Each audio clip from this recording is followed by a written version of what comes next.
Good evening, everybody. Kevin J. Johnston here. Welcome to episode number 51 of the Tax and Money Show. That is correct. The Tax and Money Show is happening tonight. We're going to be talking about stop getting ripped off by your boss and the Canada Revenue Agency. Wow. So there's a lot to cover in tonight's show, everybody. It's been an unbelievable time. I do apologize that we've had a few issues here with the PC not working properly, but I think we solved them all, and we're set to talk for the entire evening on some very serious problems. All right, I'm just going to come right out and say it. We have a serious issue in Canada, not just with the Canada Revenue Agency. We have a serious issue with a severe lack of manliness, a severe lack of masculinity.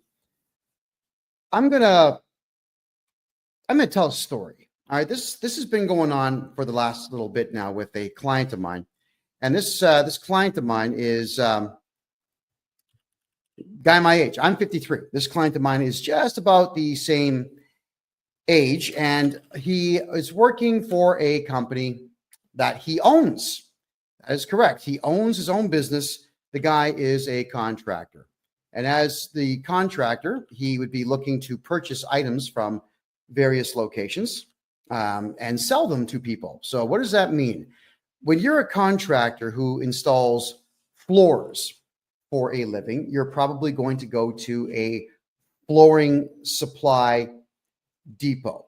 At least anybody who wants to make money would do it that way, because you're certainly not going to just make it up as you go along. You're going to go to the supply depot and you're going to buy what is what's needed. And in some cases, what you will be doing is working closely with the supplier. So let's just say, for argument's sake, I decide to go to Home Depot and buy carpet and then install it in someone's house and mark up the carpet, let's say 20, 30%, and then charge for my labor on that carpet. I'm going to make a couple of bucks. I am not working for Home Depot. If I went to Rona is the other big one in Canada, or Lowe's in the United States, if I went to any of those and bought carpet and installed it, I most certainly I would not be working for either one of those companies either. When you buy something from somebody, you don't work for that company. And if you choose to mark it up, that is entirely on you. You still don't work for the manufacturer of the carpet, and you don't work for the store that you bought it from. That's just how it is. And if, let's say, Home Depot or Aiken Heads or Rona or any of the other guys that are out there were to state that you do work for them, well, they're actually committing fraud, because money is going to be changing hands in some way, shape, or form if someone is lying and saying that you work for them when indeed you don't. What I mean by that is, if, let's just say, everybody watching this show right now, if I were to state that all of you were working for me and I was writing off your earnings as if you were working for me, I've got a tax benefit to that. And I am a liar, and I would be a fraudster, and I should be punished severely by the law if I'm going to be lying to everybody, the government and someone else, stating that you work for me when you really don't. All right, what I mean by that is, if I were to say that any of you watching the show right now worked for me, and I wrote down on my tax return that you worked for me, you're going to get taxed by the CRA, by the Canada Revenue Agency, and I get to write that off. But I'm writing off, it's pretty much a criminal act. And you're going to be paying the price for my insolence in stating that you work for me when you really don't. So whenever you buy something from anybody in Canada, you do not work for that company. You're simply a customer. You could also be known as a contractor. That is fine, but you still don't work for the store. Doesn't matter what you buy. You buy gum, you buy drugs, you buy Coca-Cola, you buy Pepsi, so we don't have preferences. You buy yourself a hamburger. You do not work for the retailer. You're a customer. Well, I have a client that came to me, again, my age, who is having some serious tax issues. Now, I've got permission to tell the story minus his name, but in this tax issue that he's having, we went through all of his files and the numbers didn't match up. Sometimes when we're doing taxes for people, we can't figure out why numbers don't line up. So we spend more time on it, a lot more time on it. And it gets a little frustrating sometimes because there are some tax returns that just don't make any sense at all. So we'll go through them and then a second time, and then I'll say to my CPA, well, could you check this out? Because it ain't jiving with me. I send it off to my accountant. She looks at it. She can't figure it out. So we have to assume that something is excessively and extremely wrong with that tax return, which is fine. This is what I sign up for. So when I tell you that you're paying a certain price to get your taxes done, I'm not going to up the price because it's harder work. That's not what I do. And I'm not complaining. This is not a complaint. I'm not saying it sucks to do extra work. I don't shy away from hard work. But when something doesn't make sense, my detective brain kicks in. Many of you know that I used to be an investigative journalist. I used to do private investigations in my 20s. I did process serving court papers. We did skip tracing, looking for people all over the world. It was a lot of fun. And I do have an investigative style brain. I'm always looking for answers where they may or may not exist. Well, we tracked down an issue for this client. And that issue was that this client was listed as an employee of a store that he has never worked for.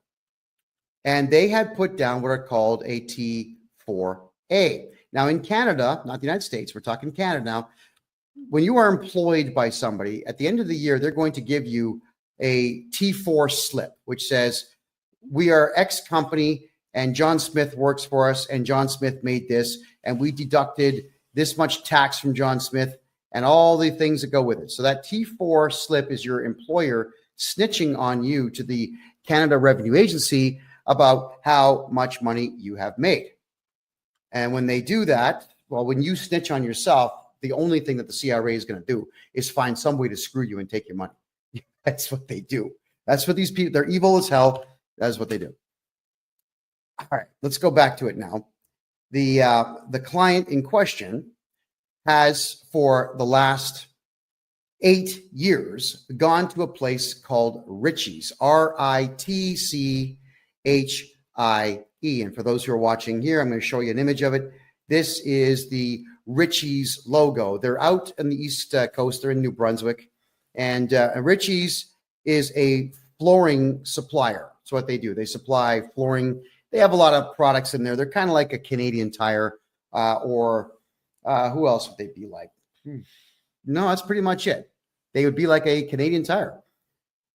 For our American friends, a Canadian Tire is a place they usually have a mechanic shop and they have a whole bunch of mid-range, mid-grade stuff for sale. Sports gear, camping gear, stuff for your home and whatnot. It's all pretty mid-range. Well, that's what Ritchie's is. They've got a lot of mid-range stuff and they have some higher end stuff. This is another version of it here. And here's a couple of the clowns that run this place. My understanding of this Ritchie's store is with them functioning in first off, they're in St. John, New Brunswick on Rothsay Avenue. They're also in Moncton, New Brunswick on Plaza Avenue, and they're in Dartmouth, Nova Scotia. They got 3 locations. We're talking about the Moncton, New Brunswick store right now.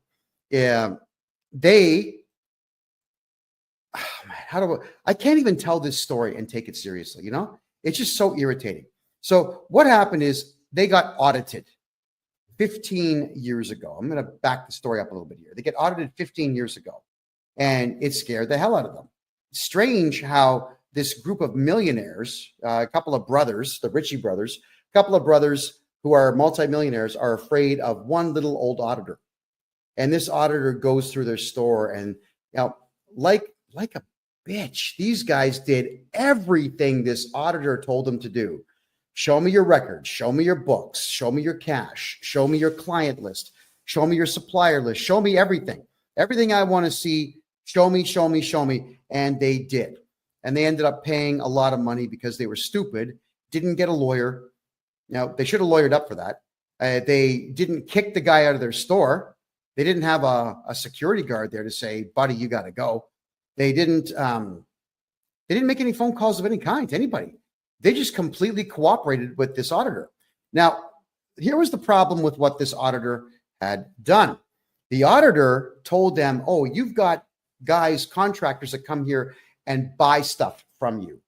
And do you sometimes get these contractors to do work for your store? They said, yes. And then the auditor asked if these contractors work independently. Like, do they actually register corporations or register companies and just buy supplies from you and then go out and do the job? They said, yes. Now, the auditor lied at this point.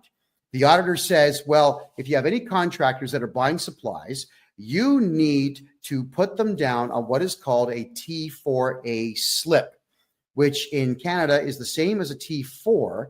And it says that you make commission. So it's your earnings. It's you snitching on yourself, saying that you make commissions.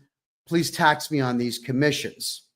But the problem is this CRA auditor told the store to lie and commit fraud so that the Canada Revenue Agency could make more money. So for the last 15 years, this Ritchie's floor supply plate, cowards, absolute cowards, have been putting T4A slips out on all of their customers. Yeah. So if you're a customer of this Ritchie's place in Moncton, New Brunswick, they literally are listing you down as an employee of them on commission sales. So if you ever wonder why, as a purchaser of goods from this Ritchie's chain, why your tax bill is so high, it's because they're lying. It's because they're actually telling the Canada Revenue Agency that you work for them. So I wanted to do my clients' taxes, and I realized, here's something that has to happen.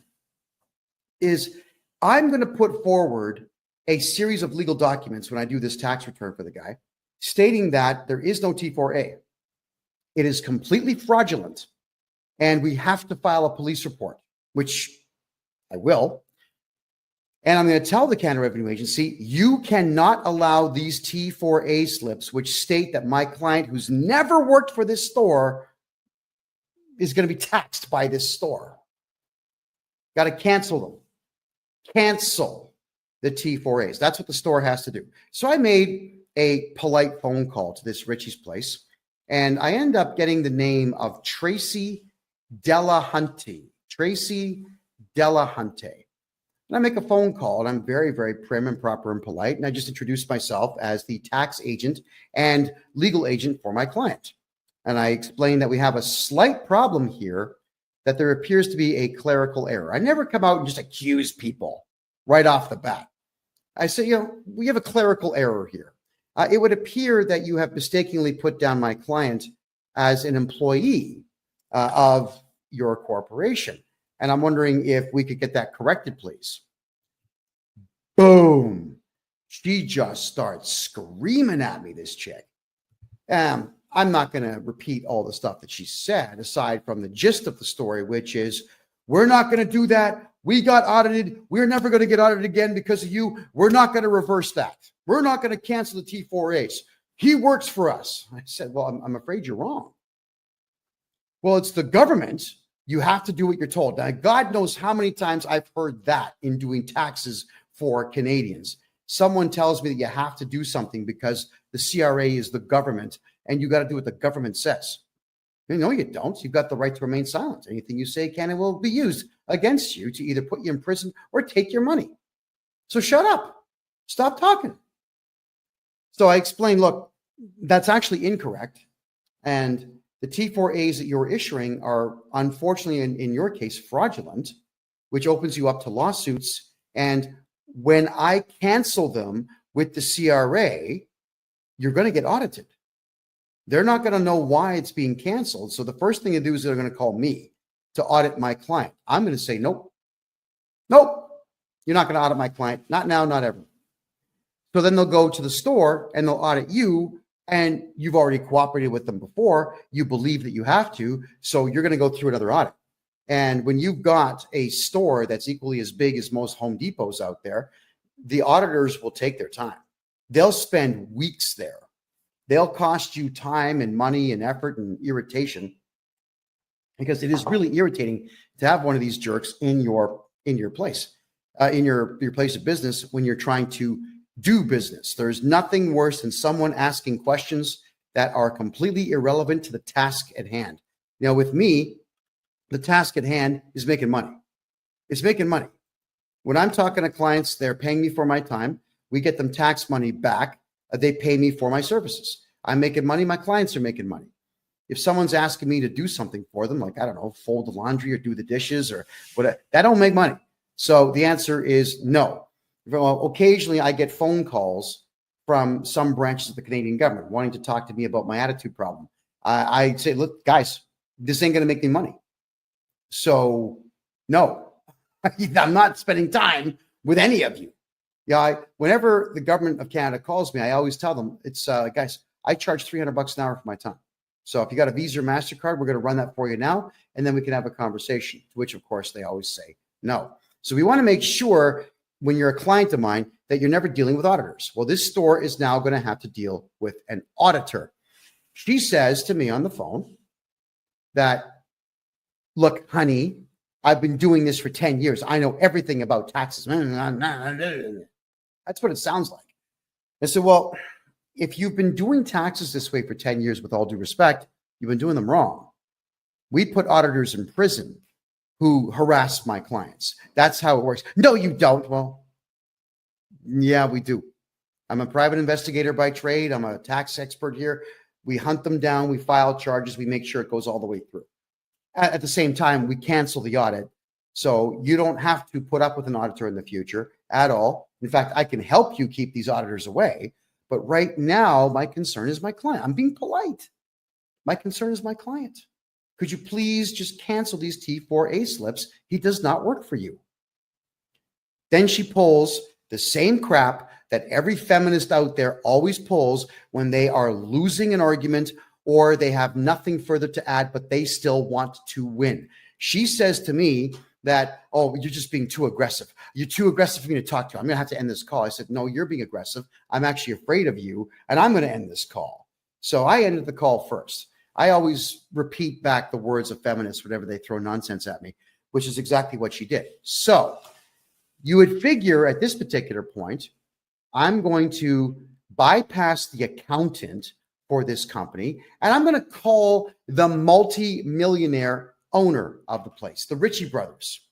Supposedly they're men. Well, we know differently now. I call. I don't get through. I call again.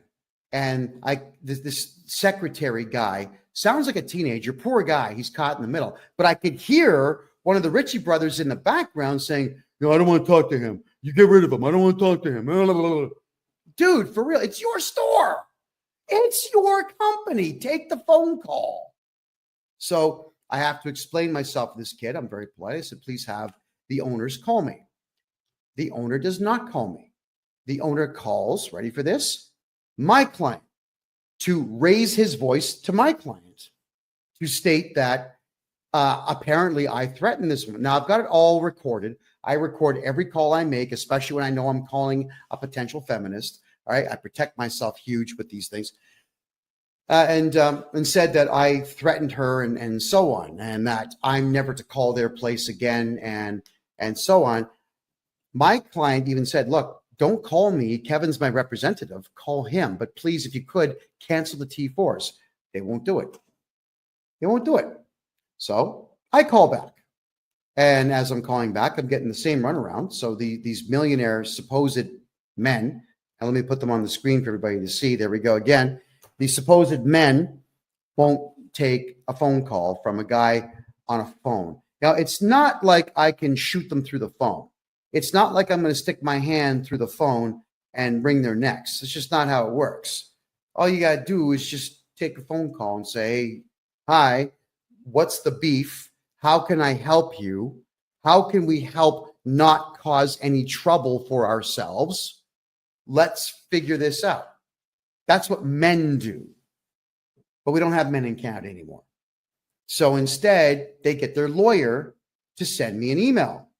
Thinking, all right, so fine. The lawyer sends me an email and there's nothing in the email. Thinking, okay, I've got to say something here. So I write the following letter. Now, none of this is meant to be offensive to anybody. This is education. When all of you are getting screwed over by your employers doing foolish things like this, I'm showing you the process that I go through. So here's the letter, everybody. Urgent legal notice, action required to prevent a CRA audit to Adam Ritchie and Trevor Ritchie, the two millionaire supposed men running this company. Dear Adam and Trevor, my name is KevinJJohnston. I act as the legal agent and tax strategist for none of your business. I have been retained to oversee and resolve matters relating to my client's taxation and legal affairs. Upon reviewing my client's personal portfolio and taxation history, we are prepared to complete his tax filings within 2 days of resolving the current obstruction posed by T4 slips erroneously issued by your corporation. Polite, right? On January 27, 2025, I contacted Tracy Delhunty to request clarification on the existence of these T4A slips, which are obstructing my client's ability to file his personal taxes. During this conversation, Tracy volunteered unnecessary and inappropriate details regarding the inner workings of your corporation, which she did. Why is she telling me what's going on there? It's weird. Including past audits and fears of future audits, which she stated influenced her decision-making. She also incorrectly asserted that T4A cancellations were not permissible, demonstrating a fundamental misunderstanding of both bookkeeping and Canadian tax law. True story. Tracy further stated verbatim that it's the government and you have to do what they say. Now, if you've got someone like that working for you, fire them. They're useless. Suggesting a gross misrepresentation of the role and authority of the Canada Revenue Agency. For clarity, I will outline the relevant legal facts regarding the CRA. 1, the CRA is not a police force and has no criminal investigative authority. The CRA, 2, the CRA operates as a collection agency at arm's length from the federal government. 3, all decisions by the CRA are appealable in federal tax court, which has no authority to issue monetary penalties. 4, the CRA cannot access bank accounts, medical records, or private information without written consent. 5, CRA audits can be refused and auditors have no authority once you issue a no trespassing notice to them. Individuals and corporations have the legal right to remain silent, and auditors who violate your no trespass notice can be charged criminally and sued for tort harassment. Does anybody see anything wrong with this letter so far? To continue it, by issuing T4A slips to my client, your corporation has falsely classified him as an employee when he is in fact a sole proprietor operating under his own federal and provincial tax numbers. There is no employment agreement, record of employment, or contractual relationship between my client and your corporation that would support the issuance of a T4A tax slip. This action constitutes a fraudulent misrepresentation of my client's status and creates legal and financial complications for him. To resolve this matter amicably, I propose. All right. This letter has gone to Ritchie's Flooring in Moncton, New Brunswick, for those who are curious about that. So the immediate cancellation of the T4A slips, your corporation must cancel the T4 slips issued to my client and provide a letter on company letterhead acknowledging that the issuance was a clerical error. No big deal. This letter will be submitted alongside my client's tax return to the CRA to rectify the situation.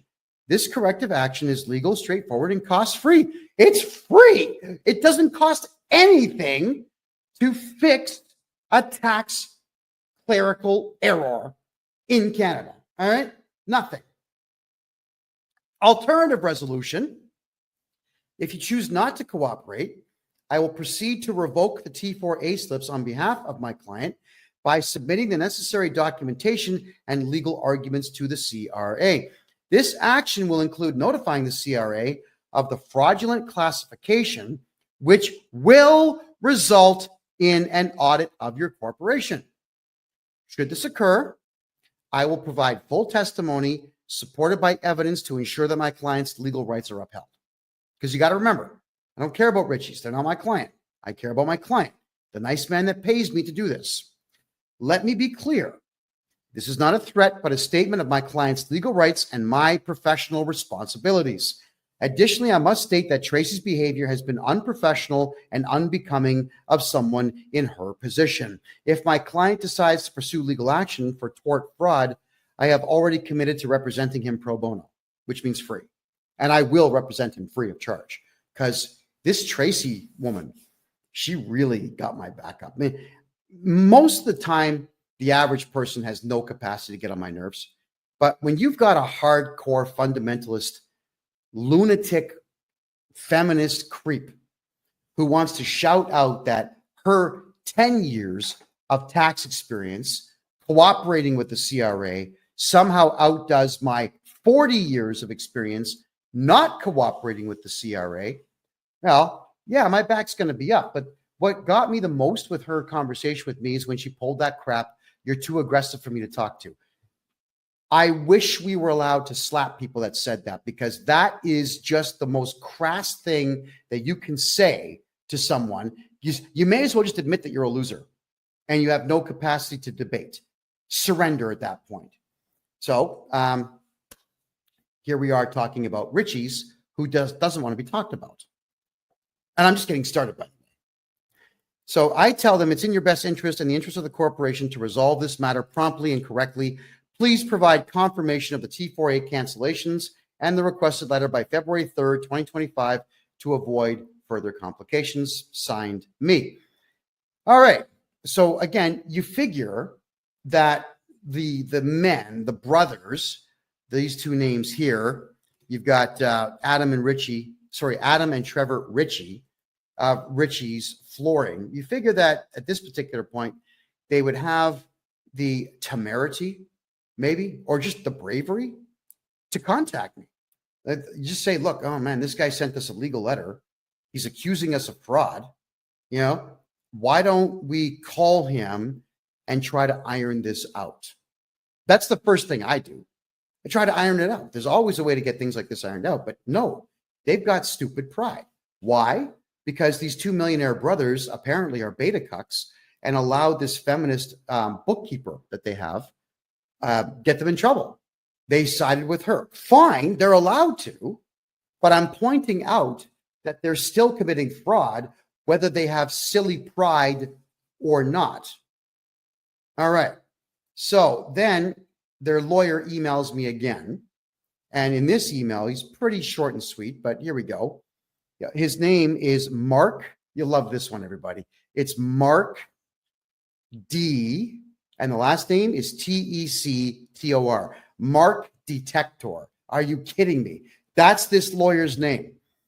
He says, I am legal counsel for Ritchie's, and I have been retained in relation to the above noted matter. That was the letter I sent in.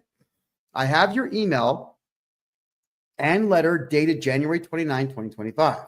I am reviewing your letter with our client and I am obtaining obstructions. In the interim, do not contact my client and do not make any further disparaging and unfounded comments against them or their employees. Regards, Mark Detector, partner at Stewart McKelvey Lawyers and Advocates. Advocates? I think he spelled that word wrong. I think advocate. Doesn't advocate have a D in it? I think it does. They forgot the D in their logo. The phone number is 902-420-3358. And he's got a cell phone number of 902-402-0101. All of this is going to be on freedomreport.ca afterwards if anybody wants to see it. And it's going to be on my website, KevinJJohnston.me. And you can read all of this nonsense for yourselves. So the lawyer, he does the right thing. He represents his client, and he's telling me that he's representing his client. He's telling me not to contact the client. Now, that is actually proper procedure. When you hire a lawyer or a representative or an agent, the agent is the one who speaks on your behalf. No big deal. That's okay. But to tell me not to make disparaging comments. Are you kidding me? If there's a beta cuck coward fraudster out there, you're all going to know about it. I'm not going to lighten my language and say, yes, we have a couple of males out there who may have made an inadvertent mistake, and they may have pride from old world, and that's impeding their capacity to make the correct decision, and we should forgive them. No, absolutely not. They are beta cuck coward fraudsters who have allowed a fraudster to run their accounting department, and they are defrauding dozens upon dozens upon dozens of hardworking contractors who are just customers. All right. So my reply, dear Mark, I wasn't going to put Mark Detector on this letter. Thank you for your letter acknowledging my legal demand. To clarify, I have no interest in engaging in discussions with your clients. My sole request has been explicitly outlined in my previous correspondence, and I expect it to be addressed accordingly. Right? There you go. Regarding any statements I have made, whether private or public, I am fully prepared to enter into a non-disclosure agreement, which is called an NDA, with your client, prohibiting me from making any future public statements about them from the date of signature forward, contingent upon their full compliance with my lawful and reasonable request. I trust this matter will be handled expediently. My name. Okay, nothing to argue with there. So what I'm saying here is that you have a couple of beta cuck fraudsters running this store, interfering with the tax return capacity of me, and literally lying to the Canada Revenue Agency about people who work for you that don't. And I'm going to tell the world about it. But had the lawyer read this letter and told his clients, hey, you know what? This big mouth, this big mouth from Canada that never shuts his big mouth, who's on the front page of every newspaper in Canada, will shut his big mouth, everybody, if you just cancel the T4As. I mean, if I was the lawyer, I would tell him, look, don't be a friggin' idiot. Just cancel the T4s and we'll draft the NDA and shut this guy up. That's fair, right? Well, not in Canada. You see, Canadians are not as smart as Americans when it comes to this whole NDA thing. Canadians have stupid pride. They get their backs up over nothing. And they always say, no, I'm not going to do anything he wants. Okay, fine. So I'm going to tell the whole world how much your company and you suck. That's my right. And I'm also doing it as a warning to all of you out there to pay attention to what your employers and your suppliers are doing, because it can really affect you negatively. So he comes back with this really short letter. Mark Detector tells me, we have now had an opportunity to review this matter with our client. The claims in your letter are without merit. Well, which claims? The claim that your client sucks, or the fact that the Canada Revenue Agency has no power whatsoever to force somebody to break the law? I mean, which one is wrong according to you and your client? So telling me that something is baseless, that it bothers me, not because I'm getting my back up. Lawyers are losers. Almost all of them are losers in Canada. They're not smart enough to get my back up. But the point is, this lawyer should have made a proper presentation to his client and explained it. He didn't. He comes back with this really short, terse, ridiculous nonsense. And now my client still doesn't have an answer. Again, it's my client. I care about my client. I do not care about this Richie's flooring supply shop run by beta cucks. So I had to send him a letter. I send him another one. Now, it's a bit of a lengthier letter, but it was necessary to send this because I must do everything I can for my client before we involve auditors of the CRA to penalize his supplier. Good morning. To the lawyer, Mark Detector. Good morning. I'm not entirely sure if you're actually doing your job or just taking money from your client. However, since everything I say has merit and your client is openly refusing to undo the fraudulent reporting that they have done, I will go ahead and trigger an audit against Richie's with the CRA, which is what I'm going to do. It is exactly what I'm going to do. Now, you've never heard me say that I'm going to cooperate with the CRA in any way. I'm going to cooperate with the CRA on this one. At this point, your client is fraudulently laying claim that my client is a staff member so that they can, ready for this, so that they can engage in higher write-offs, which I am calling exactly what it is, tax fraud. I will go ahead and have the T4As canceled without your client's involvement. And as much as I hate the CRA, I guarantee you I will cooperate with them fully to ensure that the audit against your client is extremely fruitful for the CRA. You should pay attention to Proverbs. I wrote an amazing one as I grew up in a country whose main export is cowardice. When you make a decision based on fear, it is 100% wrong 100% of the time. Tell your client, thank you very much for their time, and please wish them the best of luck with the audit that is coming soon. Should your client come to their senses, I won't be doing anything until Thursday of next week. So that's this Thursday, this Thursday, because I have other work to do. I'm not going to give you a deadline of any kind because I know your client is not smart enough to understand what a deadline really means. And thus you can count on this being our last communication unless you would like to talk your client into some sense and have them reverse their fraudulent way of doing business for my client only. All right? I don't care about the rest because they're not my clients. Also, without a court order registered in Bogota, Colombia, and Panama City, Panama, in those regions' proper courts, I will not be keeping my mouth shut. In fact, I plan to use your client as a case study in stupidity and an example as to why, when adults have fear, they fail. Letting you know in advance, I will ignore every Canadian court order that you get. Sincerely, me. Now, lawyers don't like it when you speak like this to them. So what does the lawyer do? He sends me a stupid letter. Here it is. Oh, not this one. It's this one.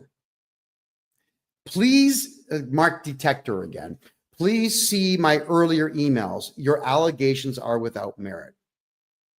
My client reserves its rights in relation to any actions or defamatory statements you may make. First off, that's grammatically incorrect. My client reserves their rights. There you go. Not its, their. Okay, so I don't make defamatory statements. I use funny language to tell the truth. I can come right out and say, Richie's does not do business properly. That's not funny. But the millionaires who run Richie's Flooring Supply in Moncton, New Brunswick in Canada are a couple of beta cuck fraudsters who are absolutely gutless and will not take accountability for their illegal activity, and nor will they even pick up the phone when a gorgeous hunk of man looking like this makes a phone call to them to simply have them spend 5 minutes fixing a problem. My God, these guys at Richie's, this is their store one more time, right? I'm trying to understand how these guys got rich. And then I did some reading into the company, and they didn't do it. The brothers didn't do it. Their father did it. So these rich losers just got daddy's money when he died, and they're going to run this place into the ground because all they're doing is committing fraud. And they have a lawyer who's not doing his job. You know, your lawyer should really give you hell. When you're doing something stupid, it is your lawyer's job to say, look, yeah, I'm representing you, and you're this close to violating the law, so don't do it. Right? He's got to give you hell. Do you know, in Canada, whenever I would say something publicly, I would go to my lawyer and I would ask him, like, look at the script that I want to discuss tonight. Is there any chance that the Canadian government will hit me with a hate speech charge if I say any of this? And if he says there's even a 1% chance, I don't do it. I've got a lawyer on retainer so I can ask these questions and make sure that everything is going to be copacetic. Yeah. And when my lawyer says don't do something, yeah, all right, okay, I'm not going to do it. because I pay him to watch my back in the legal arena. That is his job. He does his job well so that I can do my job well, right? So let's continue here. With me getting such a short reply from this guy, there's the reply again. I thought, you know what? Obviously, these negotiations have completely broken down. They are not going to comply. So I'm going to go ahead and report fraud to the local authorities, and I'm going to report fraud to the Canada Revenue Agency, an institution I hate, an institution I never cooperate with at all. But because these people got my back up just a little bit, congratulations to them, I'm going to make sure that it happens. And if I need to be on the phone with the auditor, explaining everything to the auditor about these people, I am going to do so. It'll be the only time the CRA ever gets my cooperation. So I wrote a letter. Now, this one is less professional than most of the stuff I write. By my own admission, it's actually quite snarky. It was designed to be irritating because this lawyer is essentially saying, we're going to sue you for defamation if you tell the truth about our client, which I don't care about at all. There we go. So I say, dear lawyer, and I put the words without prejudice at the top of this letter, because in Canada, when you have the words without prejudice on a letter, it cannot be used as evidence in court because it's part of your negotiation to try to get to a settlement before court. That's what without prejudice means, everybody. All right, so I'm hoping that that legal term there makes sense. And by the way, nothing that I'm saying is legal advice. I am not a licensed lawyer. I'm just really good at legal documentation, and I'm really good in the courts because I've studied this stuff for 4 decades now. I hate it, but I know it. Well, actually, I shouldn't say I hate it because I like winning. I do like winning. I just hate the entire court system. But here we go. Dear lawyer, my allegations are fact. Let your client know that I will be helping others that they are double dipping on fight them in court if they choose to go the route of litigation. I will file a defense on any litigation your client files. I will not settle out of court. Should I lose, I will appeal. This will be as public as I can make it, and it will be very expensive for them. As I have studied law for 40 years, I have no legal fees. I'll be representing myself. Not true for your client. Side note, pride goeth before our fall. This woman that Richie Boys hired is really going to destroy them. Let them know that they should not act on her feelings because I won't be letting this one go. I'm going to use this case as an example of how not to behave in the accounting world and how to avoid eventually meeting me. That dumb working for them is dangerous as she is really stupid but believes herself to be a genius. She should be flipping burgers, not stealing from the CRA. I am not an unreasonable man. So this stupid shit ends upon cancellation of the illegally claimed T4As and possibly T5 forms for my client and my client only. When this is done, simply email me with Richie canceled in the subject line, and I will never need to communicate with you again. I will fix my client's taxes and move on. Let the Richie boys know that this can be solved with less than 30 minutes of effort, and that it will please me greatly to have this done right away. They really don't want me cooperating with the auditors of the CRA, which I will gladly do just to irritate that dumb ant they have working there. And that comes from the heart. Oh yeah, they will most likely audit them all personally when I request them to, which I will. Do what you will, Kevin J. Johnston.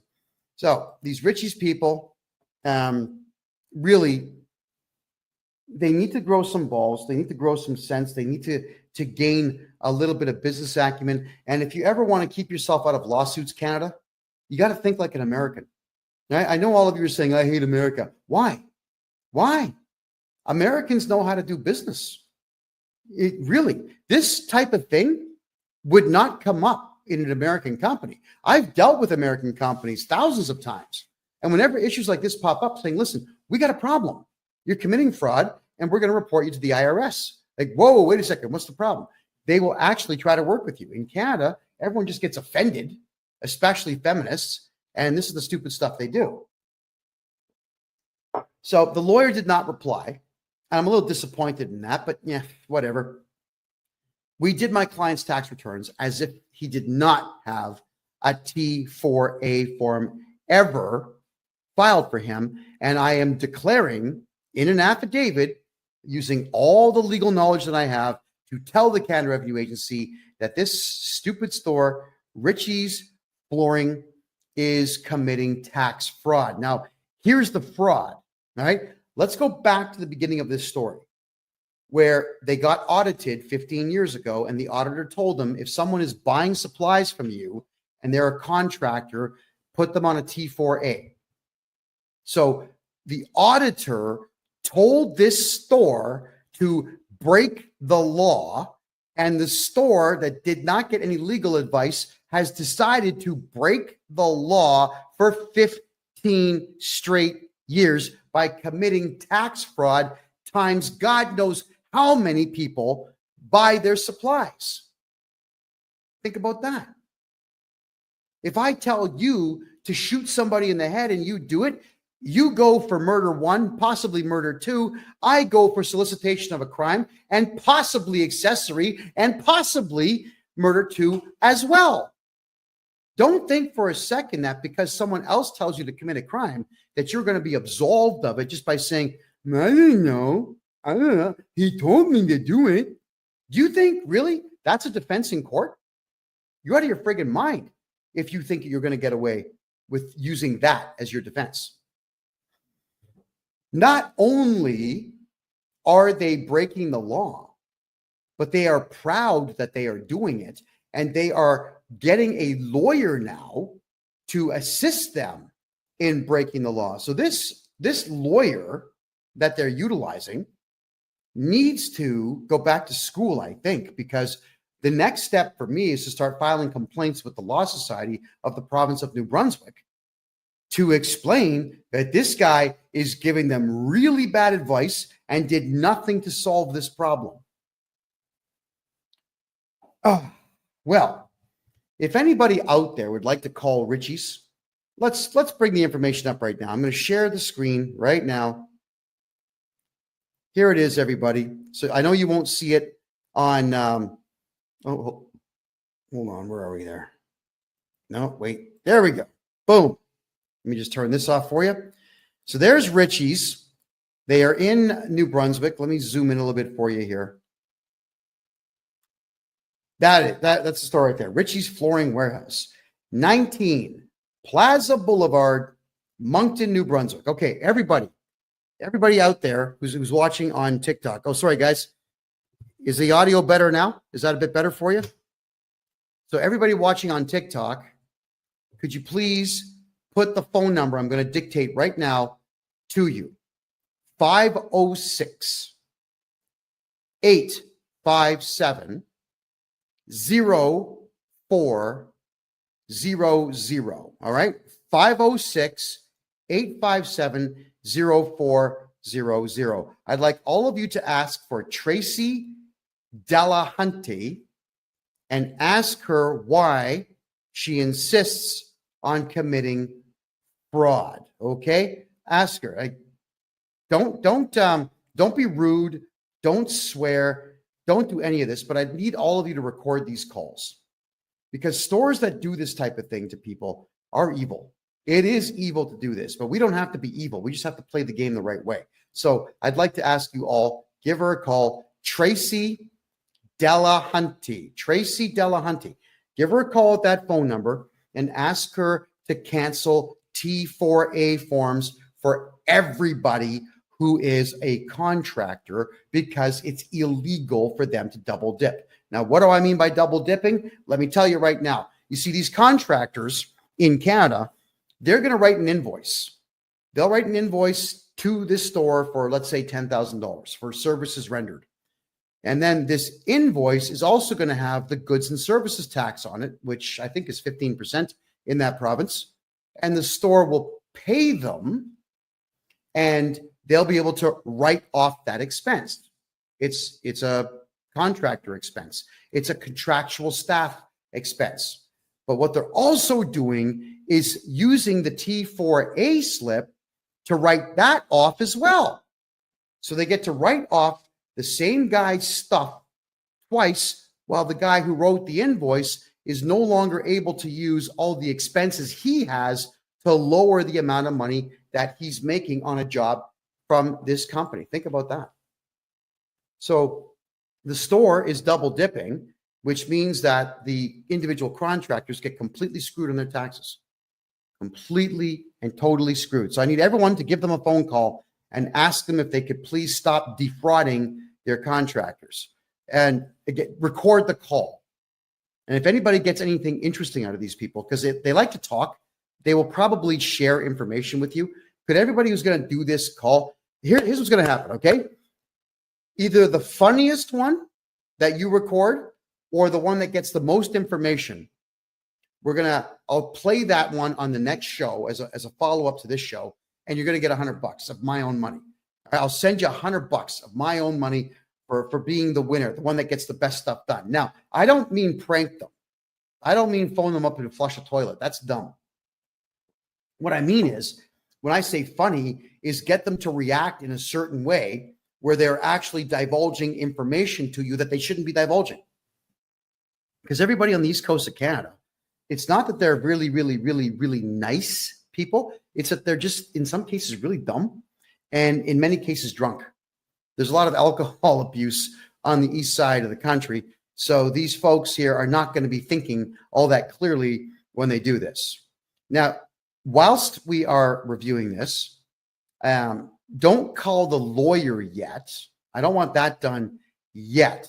But if this lawyer is going to be extremely unreasonable, I will deputize everybody here next week and then have you call this lawyer and record those calls. Because the only thing I want, the only thing I've asked these people for is to cancel the T4A slip so that I can do my client's taxes legally, properly, efficiently, and today. Right? Now, I'm going to do my client's taxes anyway. I'm not waiting for these people. I will do them anyway, and I'll be putting forward the letter to the Canada Revenue Agency explaining that this place is committing tax fraud, and the CRA, they'll be all over it. And when they call me asking, would you like to bear witness? Would you like to assist us? Yeah, I would. I absolutely would. I'd like to also encourage people, if you could, please. And this is just a personal thing right now. And I'm going to be taking questions very shortly, everybody. So save your questions for about 15 minutes from now. But I don't have very many pet peeves. I really don't care what people do. It's none of my business. But something that I cannot stand is bad manners when bad manners are not necessary. You don't need to be flipping off at the gums rudely for no purpose whatsoever.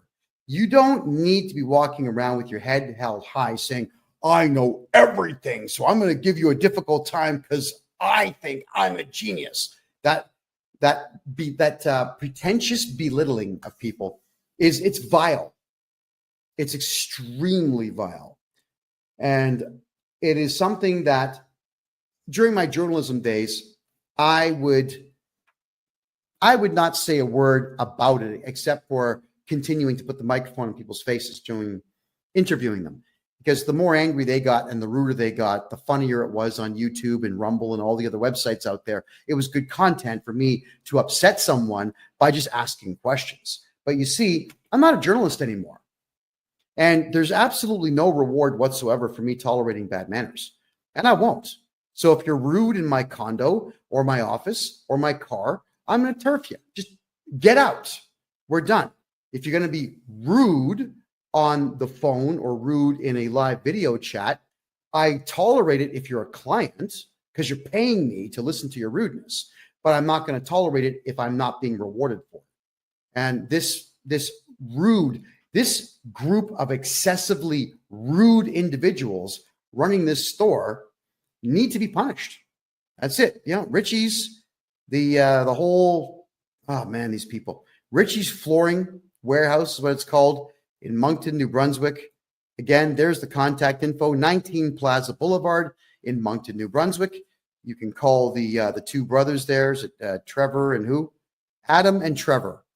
Ask for them, or you can ask for Tracy Delahunty, the excessively rude individual that started this entire fight.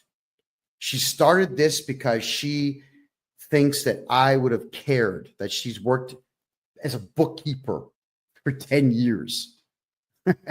I've studied tax law for 40 years, and I'm the first one to say I know more than most, but I don't know everything. And anybody who says they know everything is an arrogant jerk, and just dust them, get them out of your life. Now, I'm going to, I know on TikTok and over here on Kick, you're not going to see this, but I'm going to explain it to you while I'm doing it. I'm going to share another screen now. And this here is me showing you just how easy it is for this store to have complied with me in the first place.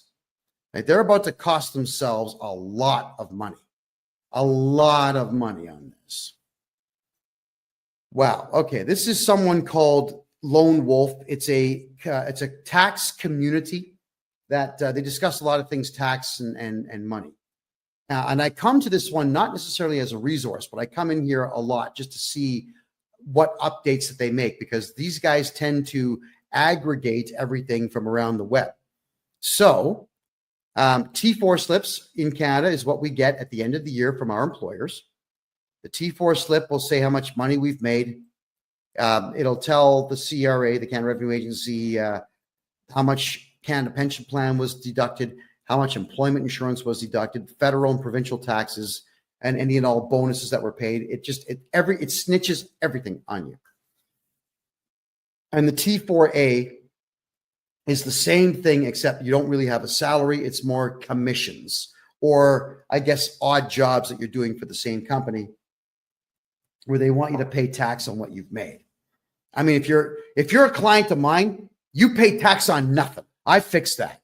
But I'm just telling you what these forms are for the sake of education here. So now let's go to this form here, and it says to amend, cancel, or replace a T4 slip in Canada.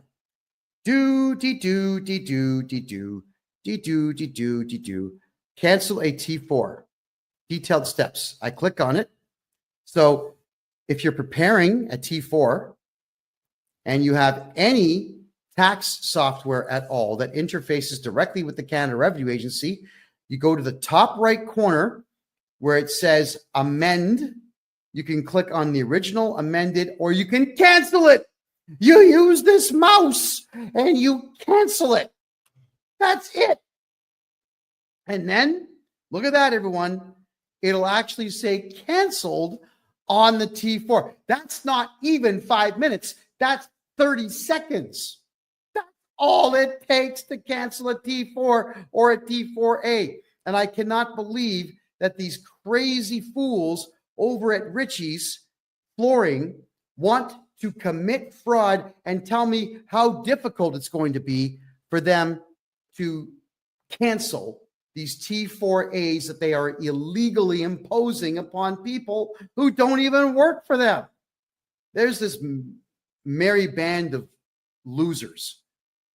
I really hope that this cost them customers. Thanks, Joseph, for the hat. I appreciate that.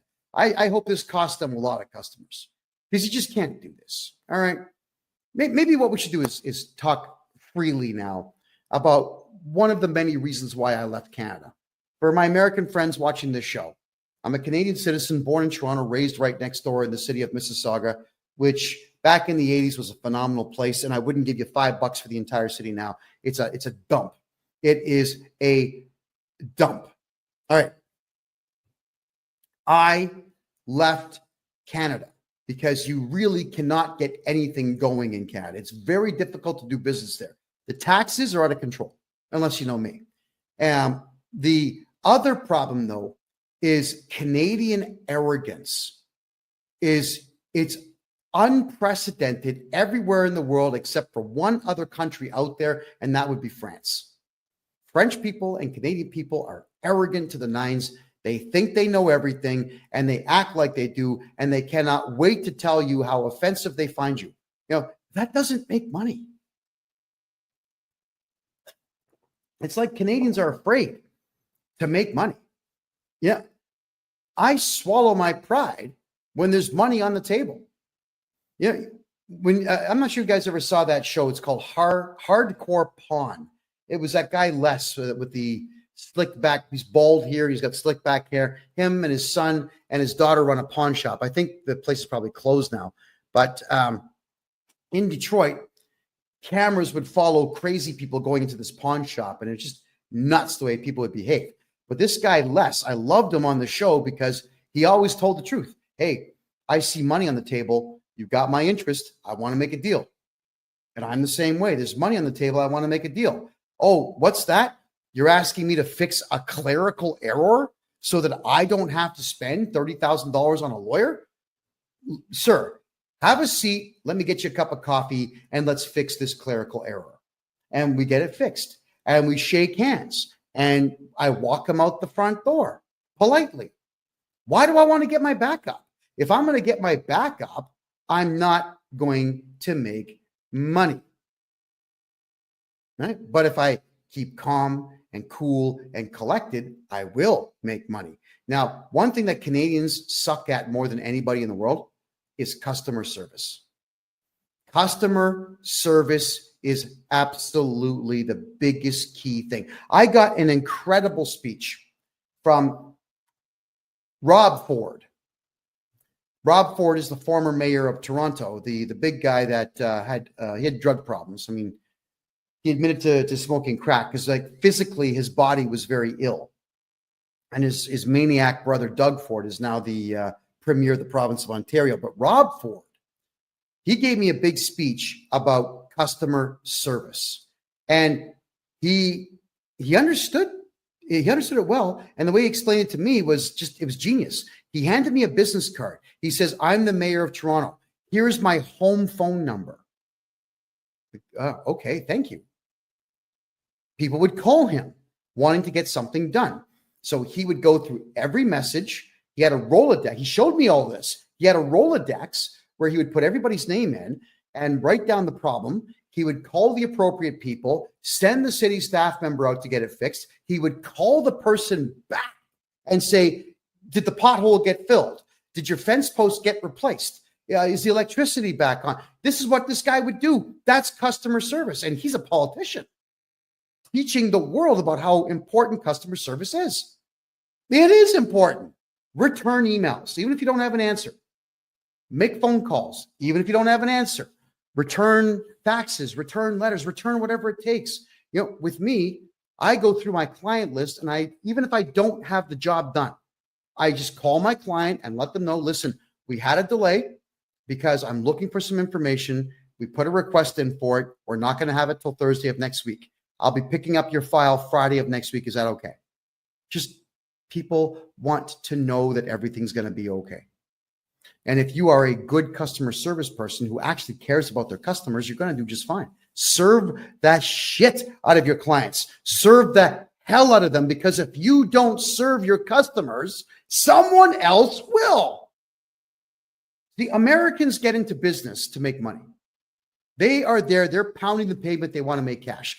With Americans, it's a complete revolution of goods. Get the goods in the store, get the goods on the shelf, put the sale price on, get them out the door, make the money, replace everything tomorrow.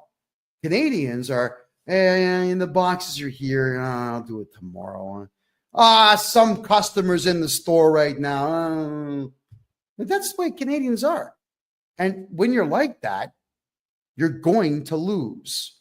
Just like this Richie's place is losing. And I'm going to make sure that they lose a lot, because that feminist stunt that was pulled on me, that really got inside. I don't dig that one bit. You're too aggressive for me to talk to you. Don't ever say that to me. That is the wrongest thing to say when we are in the middle of exchanging information, and all I'm asking for is for you to do one thing that's free, that will alleviate you of stress and me of stress. Just freaking do it. Don't argue with me. Because here I am telling the whole world how horrible this Richie's flooring place really is. And I'm using them as an example for all Canadians out there to understand that you cannot let people like this walk all over you. You can't. So contractors, if you're a contractor in Canada and you do any contract work at all, nobody legally can give you a T4 slip or a T4A slip saying that you work for them when you do not work for them. So if you need to, you sue them. Sue them. It's tort fraud. All right. You can ask for money for that. You can ask for additional money called punitive damages to punish them. And you can even say, Your Honor, I'd like you to charge this person with fraud. Now, you probably won't get that one, but you'll get some money. So you got to pay attention to what's going on out there, everyone.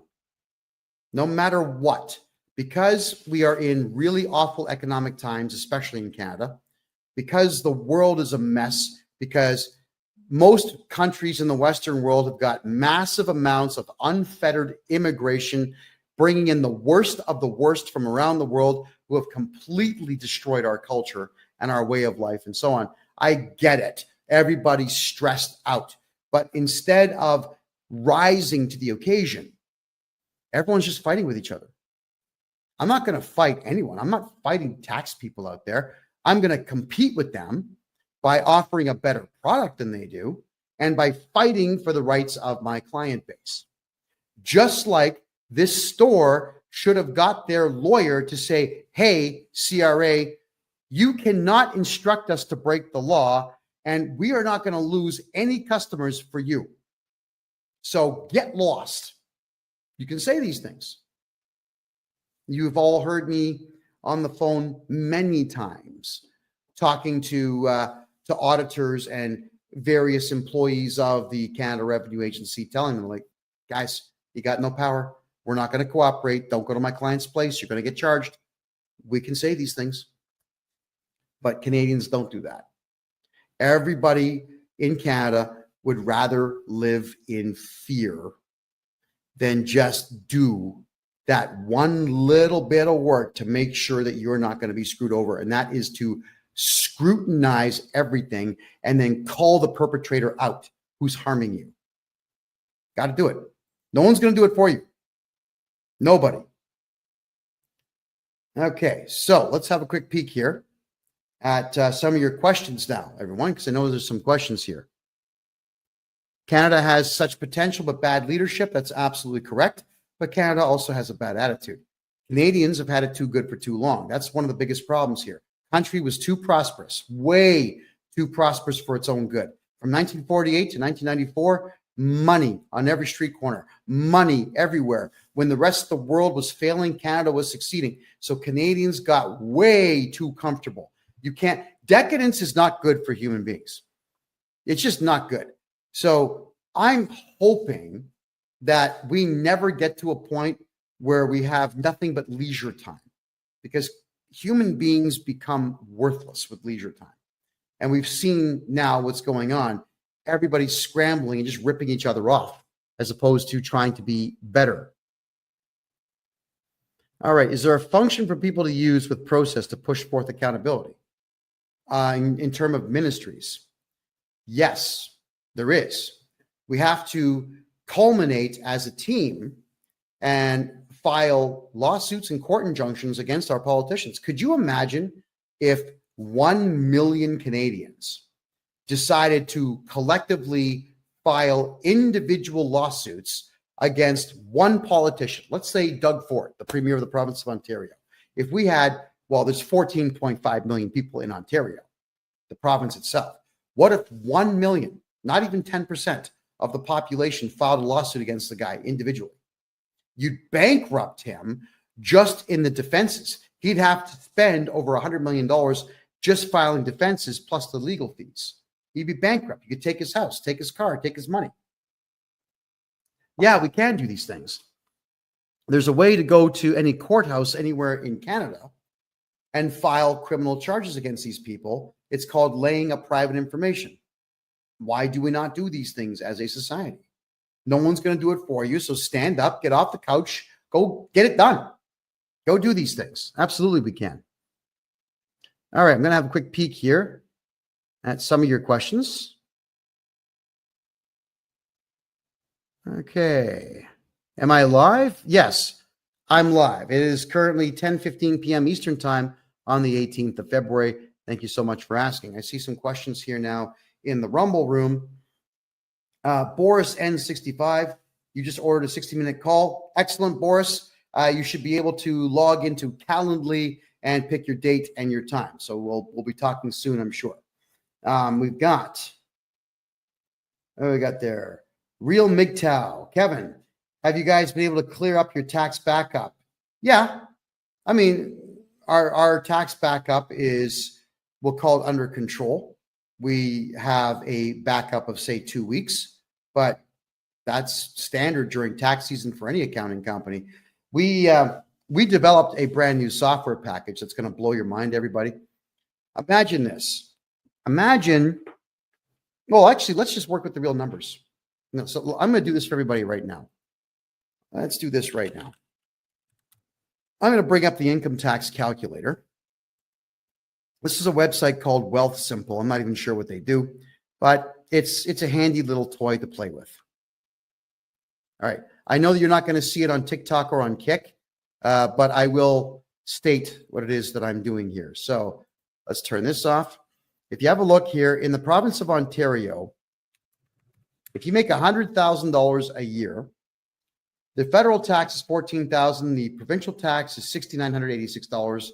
Canada Pension Plan and EI, which is employment insurance, ends up being $5,105. So on 100K, you're losing $26,136. Now, what bothers me about this is when a corporation is filing taxes, what they've got to do is they have to take the CPP, the Canada Pension Plan, and the employment insurance, and they have to match that.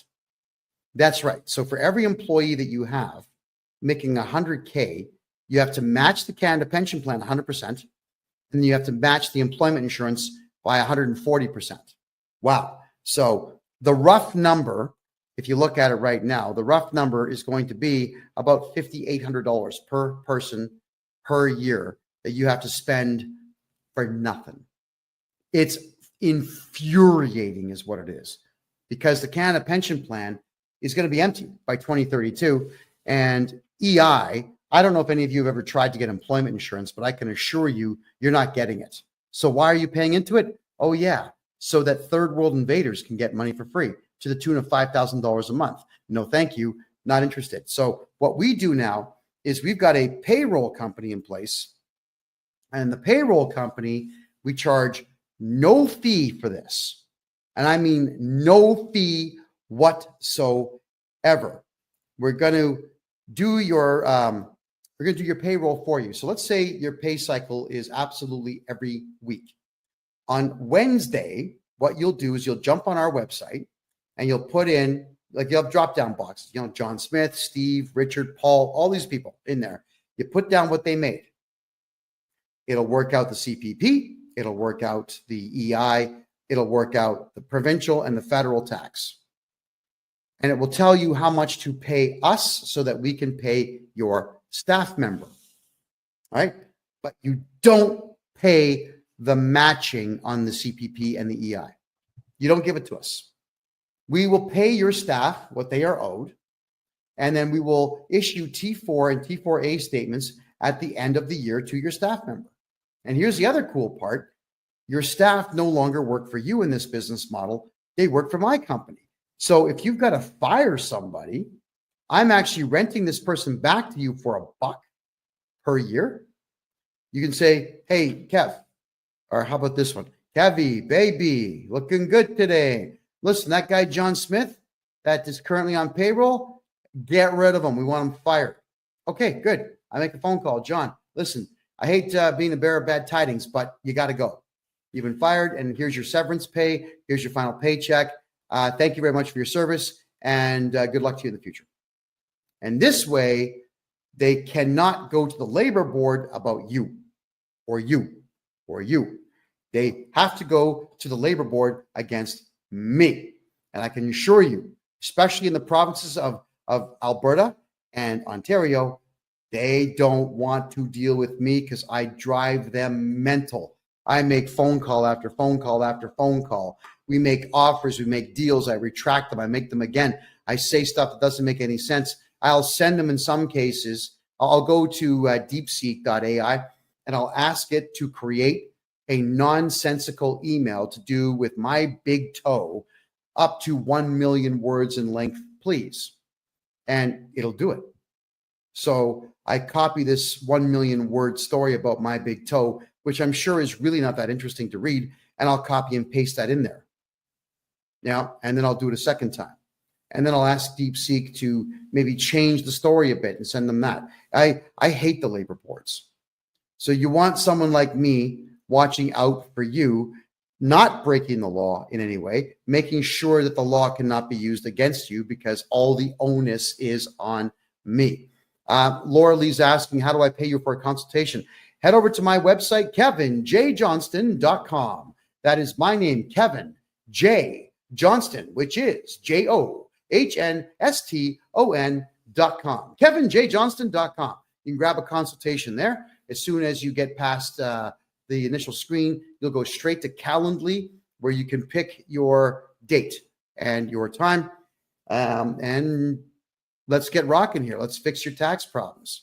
All right, let's have a look at your other questions here. All righty.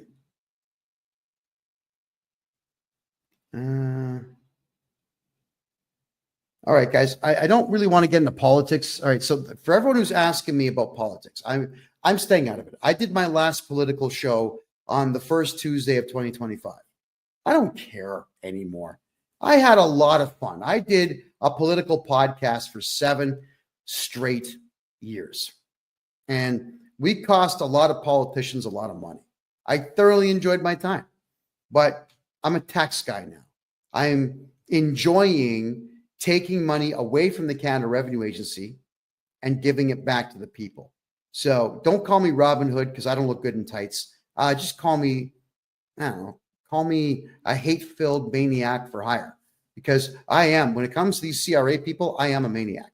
I can't stand them. I hate them with all my heart. So I go to town on these idiots, and they don't like it. And they typically back down because they have absolutely nothing that they can do to stop me from doing what I do best, and that's irritating people. And my mother always used to tell me, son, you could irritate Jesus. Now, and when I said thank you with a big smile on my face, that was not the response she thought she was going to get. But that is a compliment, and it is extremely true. What's the best province in Canada for business? Suppose it's like, well, what are you doing? If it's prostitution, it's British Columbia. If it's drugs, it's Quebec. If it's drugs, the second place one would be Ontario. If it's drugs, third place would be British Columbia. If it's drugs, fourth place would be Alberta. But if you're looking for which province has an economy that's growing, the only one is the province of Alberta in Canada. All the other ones are shutting down. Everyone's leaving. Everybody is leaving. Yeah.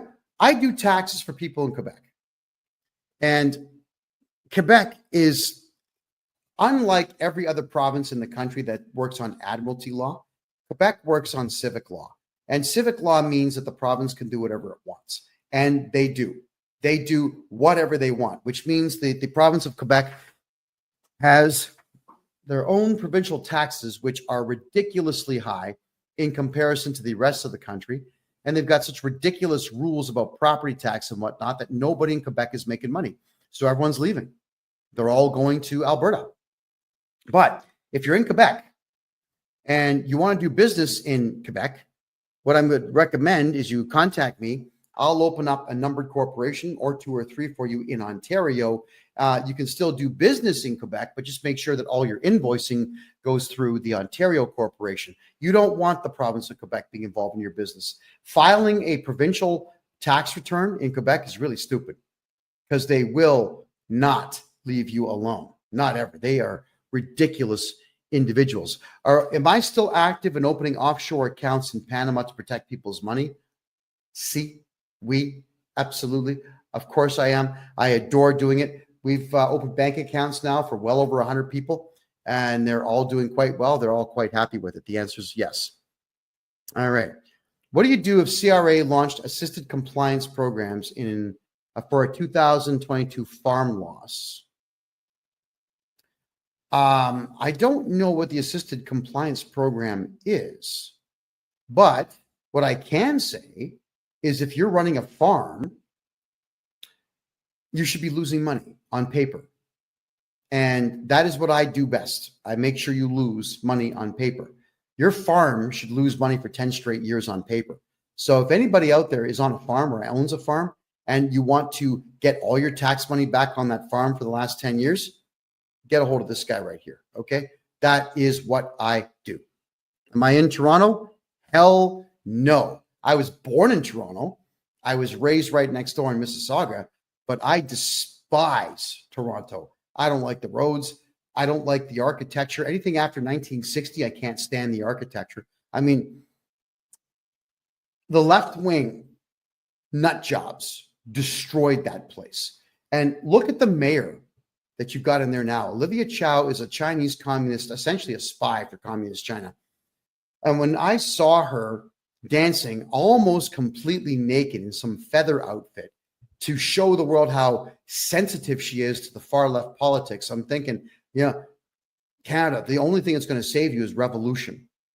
A violent overthrow of your government is the only thing that'll save it. When you've got that type of trash in charge of the biggest city in the country. And when I say biggest, I mean biggest by a lot. It is more than double the size of Montreal, which is the next biggest city. Double the size. You can't have trash like that being the face of your city. But Canadians, you voted for her, and you're not throwing her out. So for me, the odds of me stepping foot inside of the city of Toronto again are zero. Zero. Unless, I know it's a joke, but I'm kind of partially serious. Unless some Kazakhstani terrorists showed up and said, hey, we got this nuclear weapon here. Here's the key. The battery still works. Would you like it? I say, well, sure. Just make sure that you can ship it to Front Street in Toronto, right? Beautiful. And I would clack it. I'd set the timer for 3 hours. I'd leave town. I know exactly what hill I would go to watch the mushroom cloud go up and just smile. I don't even smoke, but I'd crack out a stogie and I would just watch. I hate Toronto. I loved it as a kid. It was an incredible place in the 80s, even up to the early 90s. Now, it's just a dump. It is a dump. It doesn't matter that it's got big screen TVs everywhere. What does that matter? All it's doing is selling you stuff that you don't need. It's not like there's jobs in Toronto. It's not like it's a place you invest and make money. The condo market is completely dead in that place. Nobody can afford housing, and the taxes are the highest in the country by a lot when it comes to anything to do with the home. Food prices are 5 times the price they were in 1988 in Toronto. Why would you want to be there? You know, Panama City, I'm in Panama City, the capital of Panama. The subway system here is better than Toronto, faster than Toronto, cleaner than Toronto, and it's only 35 cents to jump on the train. 35 cents a ride. Tap your credit card, walk through the gate, get on the train. No violence, no strung out drug users sleeping there, no homeless sleeping in there, nobody picking on you, no one throwing things at you, nobody crapping in the corner. There's none of that nonsense here. You pull that stunt in Panama, the cops will work you over. You know what I love about the cops here is that they actually are really pleasant people until you screw up. And if you screw up deliberately and they identify you as deliberately committing a crime, they break out the old tonfas, you know, the billy club with the L shape, they'll crack you one. So don't be a criminal here. And I think Panamanians have got the message that it's not wise to be a crook here. And as a result, everywhere I go is safe. So Toronto, be damned. Not interested. All right. That's a good point, sweet guy. You're saying capital gains are 66%. That was actually not passed in the House of Commons. That was not passed in any legislature whatsoever, but the Canada Revenue Agency has chosen to do it anyway. Completely illegal. But if I'm your tax guy, there is no capital gains on anything that you do. I eliminate that capital gains garbage. It's gone. You got to get a hold of me. How do you save fees and taxes on the RRSP? I'm your tax guy. If I'm your tax guy, gone. I'm not going to tell you my secret because I'm the one that invented it, but it's legal. You want your RRSP taxes gone? Call me. What they're talking about there, folks, it's called the Registered Retirement Savings Plan. This was something that every TV network and radio station in the country before the internet was pushing on Canadians. I know because I fell for it too when I was a teenager, where they say, put some money into it every year, you get a tax break. And you can take all that money out when you retire. But what they didn't tell you was they'll tax it 48%. So you're just deferring taxes to your senior citizen years when you actually need the money the most. Yeah. And the other worst part of it is, everybody, is that the government tells you that it's for your own good. And that's the part that bothers me the most, is that they're taking 48% of your retirement savings plan from you and telling you this is for your own good. It's good for you that we're doing this. You're coming close to retirement age. You've worked 60 years to have nothing. And now we're going to take 48% of what you've made, and it's good for you. No, it's not good for you.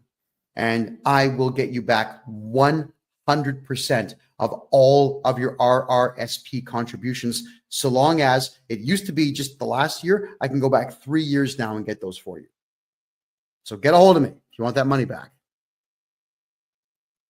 Do I have an office in Toronto? Yes, actually I do. My criminal lawyer and my corporate lawyer are in Toronto. So if you need to drop something off at one of my offices there, let me know. But I don't come to Toronto. God, man, no. Oh, God, I hate that city. No, you won't see me there. You'll see me in places like Seattle, Calgary, Bogota, Panama City, Mexico City, Cancun. You'll see me in not Port-au-Prince. I'm sorry. What's the other one? The capital. Oh, Nassau, the capital of the Bahamas. You'll even see me in Trinidad and Tobago. You'll see me in all these places because there's money in the cities I've just mentioned. But Toronto, nope. Keegan's asking, can I get your calendar link? Yeah, just my name, KevinJJohnston.com. KEVIN, middle initial J, last name Johnston, KevinJJohnston.com. Get a hold of me there, please. And the calendar link is all yours to pick yourself a time. Okay, Sweet Guy says, I'm 65 and I've watched many of the major metropolitan cities just deteriorate to absolute garbage. Correct. So have I. That's why I want nothing to do with Vancouver, Toronto, and Montreal anymore, which is a shame because those were three amazing cities in the 80s, even the 90s. They were fabulous places to be. Now, no, forget it. Can't talk me into it. Is Panama safe for kids? Yeah. It's a very safe place, especially if you're a gringo. The cops here will protect the gringos because the gringos bring money. Now, gringo, which means, North American. Actually, mostly it's either you're white or you're born in the United States or Canada or Europe and you speak perfect English. You're a gringo. So they'll treat you quite well here. I haven't filed since I have a sole proprietorship running since 2022. Carbon collection notice. All right. Sole proprietorships, you should never have those things, but I can fix the taxes and we got to get you into a numbered corporation so that we can avoid that craziness in the future. What if you just pulled the RRSP out and they took the tax off the top? Well, that's what Janelle, that's what they do. It doesn't matter who you hold your RRSP, your lifts, your RIFs, or your GICs with. They always take the taxes and just give it to the CRA, whether you want them to or not. They just do it. When you ask why, because it's the government. You have to do it. That's how they sound. So that's why I'll get you back everything on the RSP, but it will be in the following tax season. So it won't be today. It'll be in the following tax season. But if anybody here pulled out their RRSPs in the last 3 years and you want that money back, you get a hold of me. I'll get it all back for you. Every penny. If I cash in Bitcoin, do I have to pay capital gains on money I got by mining? Okay, Dale, the whole point of crypto is that nobody knows you have it. There is no way for the CRA to know how much money you have in the bank and how much crypto you have, how many gold bars or silver bars or platinum bars or palladium bars that you have, or even how many houses that you own until you shoot your mouth off and tell them. So, Dale, if you've got crypto and you're making money in the mining game or the staking game, shh, say nothing. It's your money. Don't give it to them. However, Dale, you can use a crypto loss as a capital loss and do a huge write-off on that. That's when you can talk about crypto. And if they say, well, where's the money now? I don't know. Some guy named Muhammad stole it, right? So talk to me about that sometime. What would my charges against the bank be called for? Giving all my money to the CRA? Theft, fraud, conspiracy. There's one more. Theft over 5,000 and fraud over 5,000. Those are big ones. So yes, and I'm going to be teaching all of this. I'm going to have a course on this a little bit later this, or in March, I'm sorry, about how to file criminal charges. How does my company work? Quite well. I don't understand the question. Could you please rephrase that? Okay, Keegan, if you're having an issue with the Calendly link, then I'd like you to immediately please go to the contact form on my website, the KevinJJohnston.me website. Just give me the invoice number. I'll take care of it. I'll get you the link right after the show. All right. So thank you, Keegan. I do appreciate that. Why is Trudeau still talking crap? Because he can, and because he knows that no Canadians are going to do anything about it. That's why. Okay, Keegan. Yeah, you definitely got to get a hold of me, Keegan. Please do that. In fact, everybody write this down for Keegan so he can email me. It's freedomreport.ca@gmail.com. Email me right now with all your contact info, Keegan, and your phone number. I'm going to call you right after the show.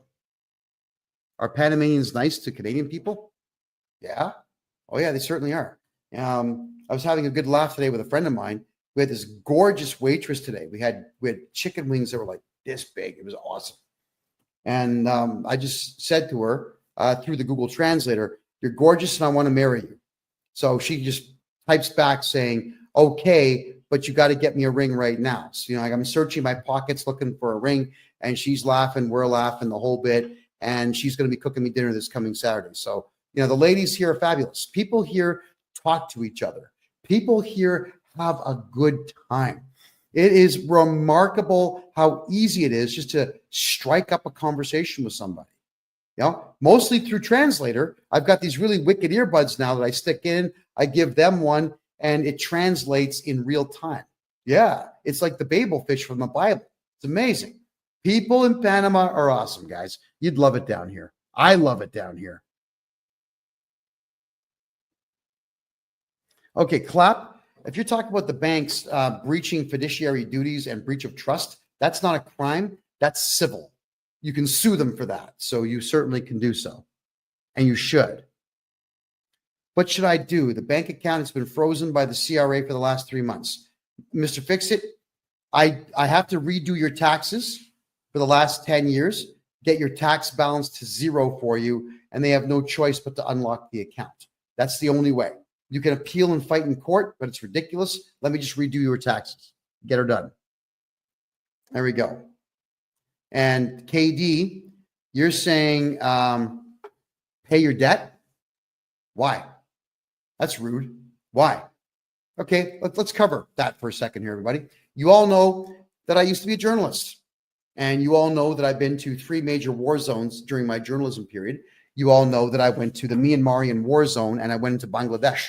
I had to go with armed soldiers. We had to carry machine guns, knives, grenades. I went into a war zone so dangerous that the soldiers told me through a translator that if you see 4 or fewer attackers, throw the grenade at them. 5 or more, hold it to your head and let it go off, because if they catch you, they will cut everything off of you and feed it to you. That's how gross these terror groups were. And the Canadian government is funding all that nonsense. As gross as it is, I'll just tell you the truth here, because I, to this day, cannot get the images out of my head. 2018 is when I was in that war zone. That's 7 years ago.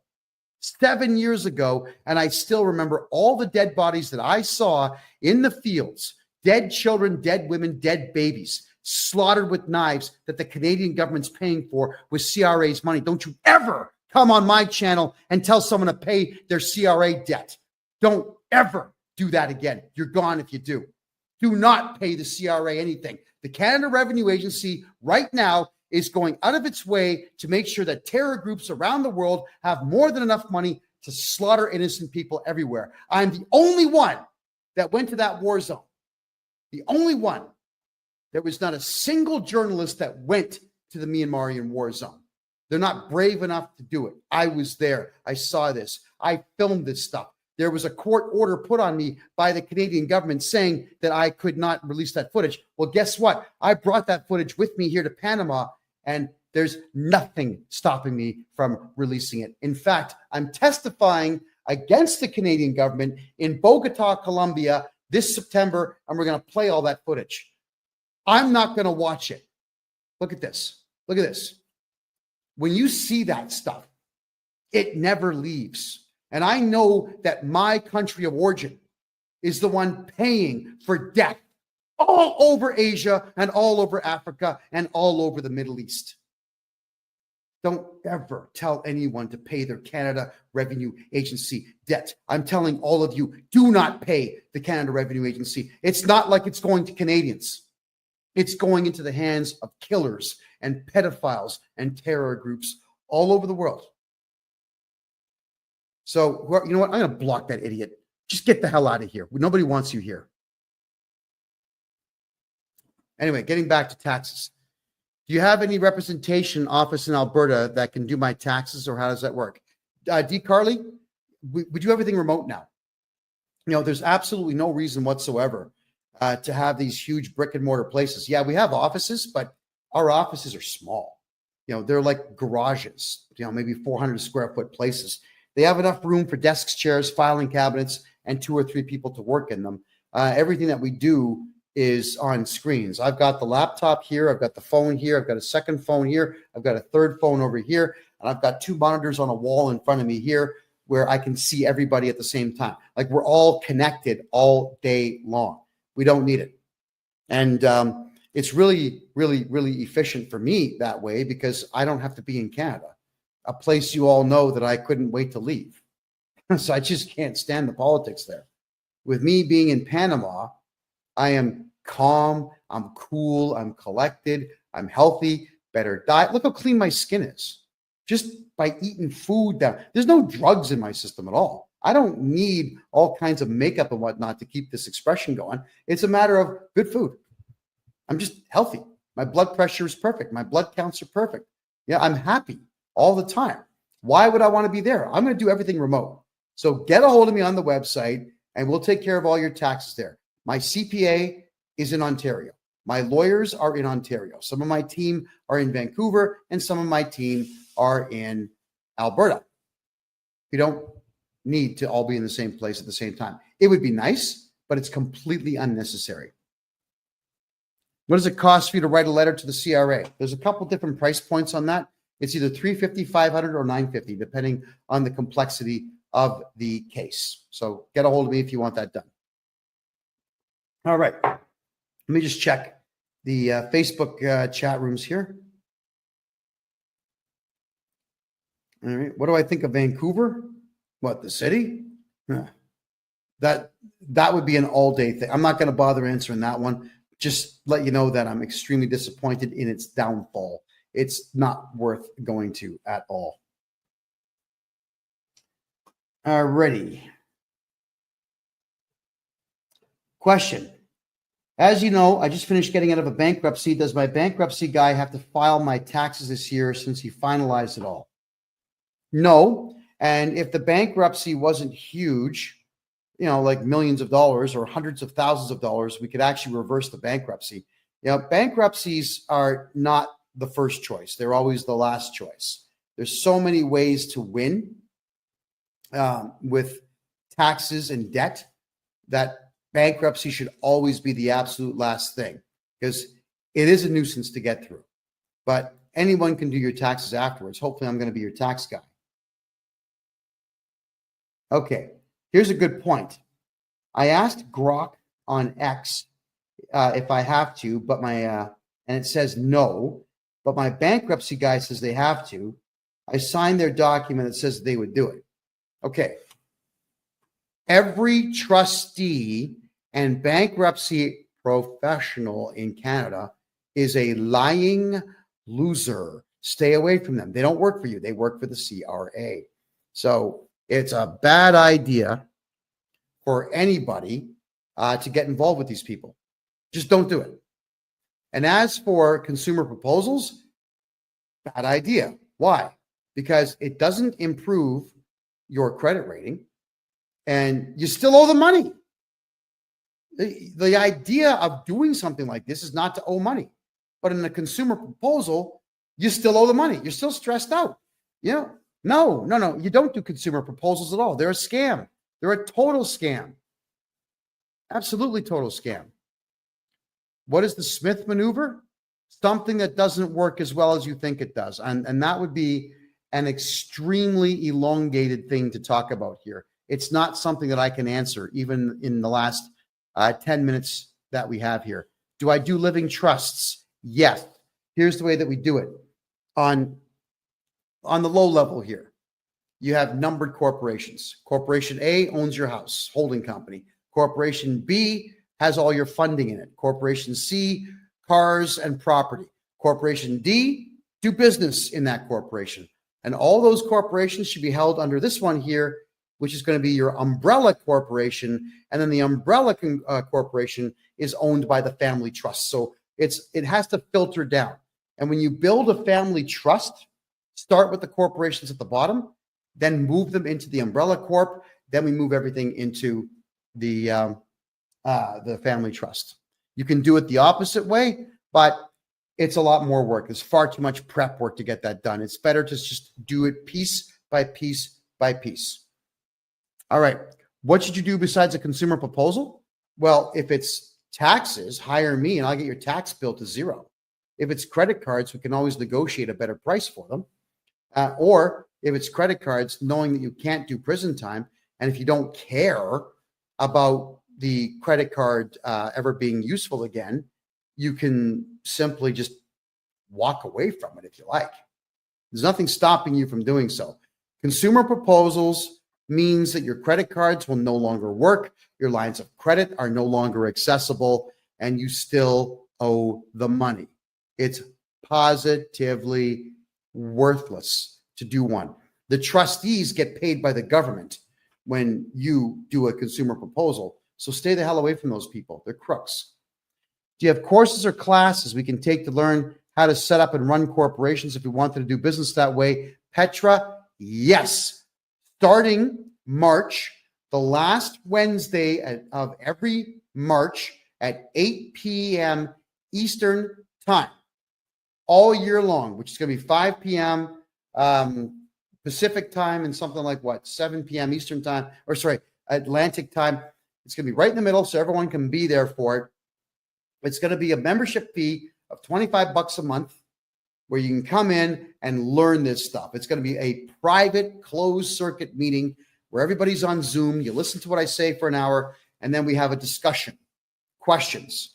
That's how we're going to be doing it. Also,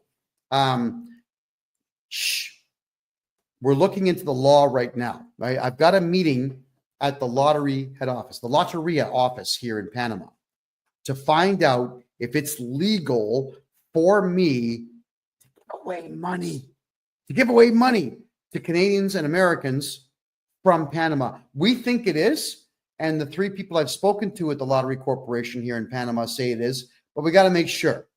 Because if it is, everybody who joins up for that $25 per month fee is going to get a chance to win cash. All right, we're going to start giving away cash on this show come September. So we have big plans for what we're doing here. That my good fortune is your good fortune. I'm having a blast doing what I'm doing in the tax realm here for Canadians and for some American folks as well. So we're going to give back by giving away a bit of dough. Here we go. Can I assist you in British Columbia? I can assist you everywhere. It's just that Quebec is excessively difficult in some cases. There are some things in Quebec I can't fix because Quebec is a messed up place. But everywhere else, 100% yes. Am I able to set up a trust for crypto assets and capital gains? Yes, but you still should not be talking about crypto anyway. If you've got it, shh. So long as you shh forever, they don't know you have it. And if they call you and say, well, we're going to audit you, you call me and I get rid of the auditor and I ban them from communicating with you ever again. And if they do communicate with you, we charge them criminally. Just if you have crypto and gold and silver and stocks and bonds and debentures, and if you've got dividends coming in from investments all over the world, just shut up about them. Stop talking about what you have and you're going to be fine. All right. Keep it. It's yours. The CRA didn't earn it. You did. All righty. Next. All right. So Petra, yeah, you'd love Panama. This place is absolutely remarkable. I'm excessively happy here. D. Carly says, my wife received CERB in 2019, didn't do our taxes for 4 years. Now we've got huge penalties. Okay, D. Carly, I'll just redo your taxes for those 4 years. The reason that they put penalties on is because you didn't do your taxes, and they know that if they just guess and throw a big number at you, that's going to be your incentive to get your taxes done. So let me do your taxes and I'll get your tax bill to zero because that's what I do. If we need to cash out crypto, what do we do with it? Take the money and run. Shh, quiet. Don't say a word. How do you think the CRA is going to know you cashed out crypto? Do you think that they are looking at everybody's crypto accounts? Do you think that the Canada Revenue Agency even understands what crypto is and how it works? They're idiots. They hired 30,000 diversity, equity, and inclusion losers from crappy third world countries with intelligence quotients of less than 75. These people know nothing. Keep your crypto and keep quiet about it. Okay, just checking here. Thank you. How soon could you set up a consultation with me? Right now. Just go in and buy one right now. And Calendly will kick in and tell you what dates I've got available. My name, KevinJJohnston.com. There you go. Bobster, even if the exchanges tell the CRA about it, if I'm your tax guy, they're not going to do anything about it. Now, I know how to get rid of all this capital gains nonsense out there on crypto, houses, on gold, on even collector cars or modern art or whatever it is you're buying. If there's going to be a capital gain on there, I'm getting rid of it for you.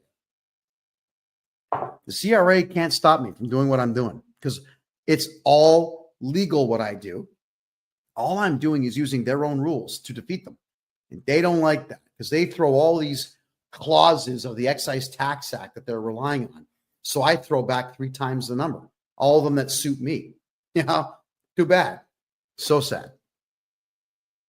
I need to hire you permanently for my personal taxes. How do I get in touch? Bobster, my personal website. Yeah, don't communicate with me on social media, please. I don't have time. But I've got a video that's just about to break 400,000 views on TikTok. And this video has something crazy like 950 comments on it. At least it did this morning when I checked it out. I haven't read a single comment. I don't even know what's there. I don't have time to go through social media. So hit me on my website, please, KevinJJohnston.me. That one's got the contact form for you, and you can simply communicate with me there. I'll get back to you as quickly as I possibly can. If I buy my house, am I going to have to pay capital gains? Not if I'm your tax guy. Absolutely not. There's no such thing as capital gains if this guy is your tax guy. Alrighty. Now we're down to our last 4 minutes here, everybody. So I'll take a couple of more quick questions here, and then we'll draw our conclusions for the night and part ways for another week. As always, this show is going to repeat itself on Thursday night. It will repeat itself live all the way through until the following Tuesday. So on Rumble, you can always watch the repeat of this show. It plays for four straight days after we're done.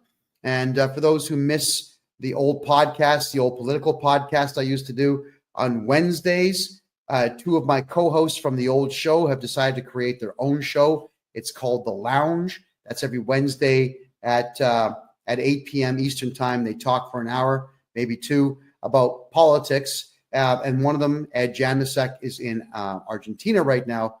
And he told me that I would need to deliberately blind myself before I go because the women are so beautiful that you might walk in front of a bus not paying attention.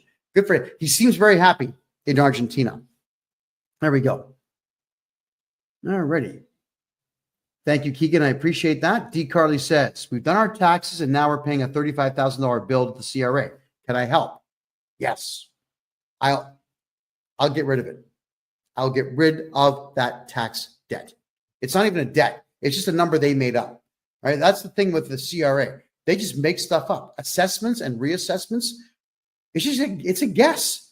It's a wild guess. They don't know what you owe. They just lie to you. It's all that they do. All right, everyone. We're going to draw our conclusions here. We're down to our last 2.5 minutes. In Canada, everything that you put on a tax return is voluntary. It's completely voluntary. The only mandatory thing that you have to do in Canada, and even that is only a suggestion, is you fill out a tax return. If you don't know your numbers, fine. Put your name and social insurance number at the top, sign the bottom, don't put any numbers on it, and mail it in. And now you have met your legal obligations. The CRA will assess it, but then you contact me and we can appeal it, and then we can do your taxes. All right? We want to make sure that each and every one of you knows your rights. And you've got the right to remain silent, so don't talk to the CRA. Have me become your tax guy and your legal agent so that I talk to them and not you, because they're always fishing for information. That's just how it works. The CRA knows nothing about you until you tell them. Because like I said earlier, they've got a bunch of morons working for them. They are not intelligent people at all. In fact, they all hate each other who work for the CRA because they've taken 100 different cultures and threw them all in the same offices and said, here you go, get along. Well, we know that doesn't work. So let them argue with each other and let us do your taxes for you so that we can get you back everything that they've taken from you. All right, so get a hold of me, folks. Joseph, thank you for the rose. Greatly appreciate that. My name's Kevin J. Johnston, everybody. I am formerly a journalist, and I am now Canada's #1 tax guy. Yes, I am Canada's biggest mouth. This yap never stops moving, and it always is going to tell you the truth as I know it to be about taxes, politics, money, finance, commerce, the whole 9 yards. Yes, I do live in Panama City now because I can't stand communist Canada. And yes, all of you can live a very good life here on an extremely low budget. This country has been very good to me. It's a beautiful place. I'll not be leaving anytime soon on any particular permanent basis. You got to check it out for yourselves. All right, everybody. This is the Tax and Money Show, episode number 51. Every Tuesday, 9 p.m. Eastern Time.